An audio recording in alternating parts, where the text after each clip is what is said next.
Okay, now let's move on to the other one. Labor efficiency variance, labor rate variance, and total labor variance. Okay, so now if you take the labor variance, as I told you, total labor variance consists of rate variance and efficiency variance.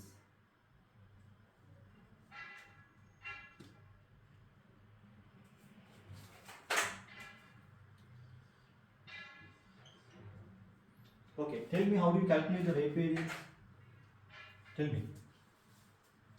Rate variance is calculated by taking standard rate minus actual rate times actual usage. Actual usage means actual hours. Okay, standard rate minus actual rate, actual usage in hours. Then the efficiency variance. How do you calculate the efficiency variance? Standard usage, okay, minus actual usage times standard rate. Clear? Okay. Now, what is the standard rate? We'll calculate the rate variance. What is the standard rate?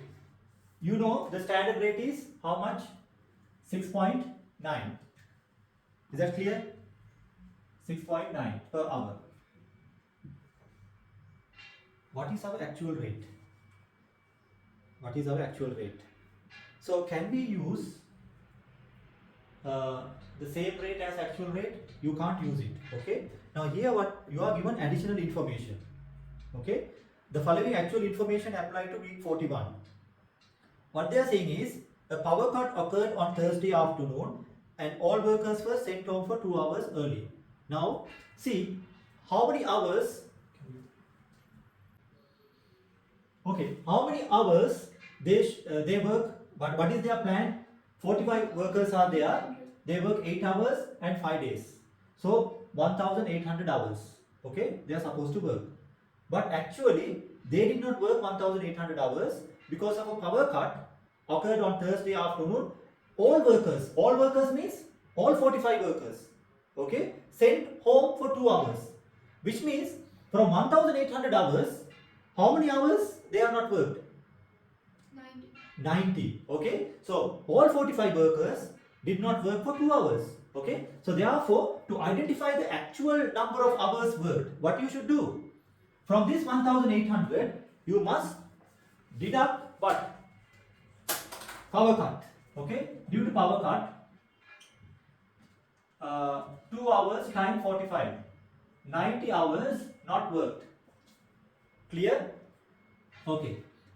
Then workers did not get paid for the hours missed on Thursday afternoon. So which means 1,800 will be paid. 1,800 minus 90. No, how much is that? 1,710 hours, right? Actually worked. So this 90 hours they did not get paid. Okay, so they will not get paid for 1,800 hours. They will get paid for 1,710 hours at the rate of 6.9. Is that clear? Okay. Now further they are saying overtime is paid. Okay. Again, all workers work 1 hour overtime on Friday afternoon. They worked, right? So which means in addition to that, there is an overtime. How many hours they worked? Only 1 hour. 45 hours. Why? There are 45 workers. Okay. So 1 time 45, which is 45 hours. And what is the rate they were paid? Overtime is paid at the rate of time and a quarter, which is the normal rate multiplied by 1.25. Okay. So they have been paid not at this rate, okay, but instead 6.9 times 1.25, which is how much? 6.9 times 1.25, 8.625 per hour. Okay, so please note that this 1710 will be paid at 6.9 hour, 9 hour per day per hour. This 45 hours will be paid at 8.625 per hour. Okay. Now, to identify the actual rate, how you will identify the actual rate? Because you are given two rates, right? What you should do? You take the total of these two and divide by what? You need to divide this by 3.6. no. You need to divide by okay. So this one become 1800 minus 90 plus 45. Okay. They are supposed to work 1800, right? They did not work for 90. Deduct it. So they worked only for 1710 hours. In addition to that, 45 hours they worked. 1755. Right? Clear? Okay? Supposed to work 1800, but they did not work for 90 hours, but they worked for 45 hours. Okay?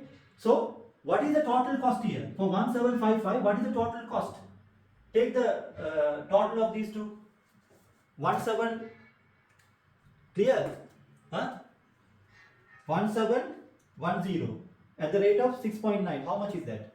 11,799. Here 45 times 8.625, which is 388.125. So total is 11,799. 12,187.125. Clear? Okay. So 1800 hours supposed to work, but they did not work 90 hours, and 1710 at the rate of 6.9, which is 11,799. And in addition to that they work 45 hours. That was paid at the rate of 8.625 because of the overtime. So total paid 12,187.125. So how many hours they worked? 1755. So which is equal to 12,187.125. So you take the actual rate 12,187.125 divided by 1755. Clear? Huh? What is the actual usage hours? 1755. This is to find what? Rate variance. We are calculating the rate. Oh, okay, fine. Okay, yeah. Okay. So now what is the rate variance now? 12,187.125 divided by 1755 minus 6.9 times 1755, which is 625. 77.625. Adverse variance, right? Why? This is 6.9, this is 6.94. You are paying more. Okay? So therefore that is adverse variance. Okay. That is the rate variance. Here the rate variance means we are comparing the rate. Okay? Standard rate versus actual rate. To calculate the actual rate only, you need to do this calculation. Okay? So that's what I did, this calculation. The complete calculation to identify, to arrive at an average rate. Otherwise you can't use two different rates, right? What is the total cost and how many hours used? That's it. Okay? That's how we arrived at this labor rate variance. Clear? Okay. Now efficiency variance. Efficiency variance means we need to determine how efficiently you are utilizing your hours, right? So what is the standard usage? 1,800. 1,000 standard usage. There again, can you remember we calculated the ratio standard usage? You have to use 1,800 to produce 2,700. Okay? But for 2,484 actual units, what is the standard usage? So 1,800 hours used to produce 2,700 dresses, but they actually produce 2,484 dresses. So therefore, what is the standard usage? 16.6. 16? 5. Is that clear? Yeah. Okay, because standard usage you can't use 1800. Mm. This 1800 is the budget, the plan to produce 2700. Okay, but you produced 2484 units. So therefore you need to identify what is the standard hours used to produce 2484 based on this ratio. Clear? Yeah. Okay, what is the actual usage? 1755. Exactly, good. 1755 we calculated, right? What is the standard rate? 6.9, right? Mm. Okay, so what is the variance now?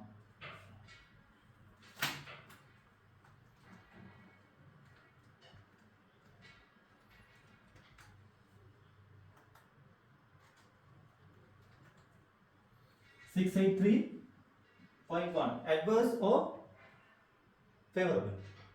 Adverse. Adverse. Why adverse? Because the actual. Yeah, you should have used 1656 hours, but actually used 1755. So therefore, more hours being used. It's not favorable, right? So therefore, 683.1 is adverse variance. Clear? Yeah. Okay. So what is the total labor variance then? So since both are adverse variance, just add up. Otherwise, if it is one favorable, one adverse, you take the difference. Okay. So 683.1 plus 77.625, which comes to 760.725 adverse variance. Clear? Mm. This is the answer for the question. Any doubts? No, I understood. Understood? Okay. So now, if you have any other questions, just share with me. Okay. We will do that. Clear? Mm. Fully understood? Yeah. Huh? Yeah. Okay. Try another question.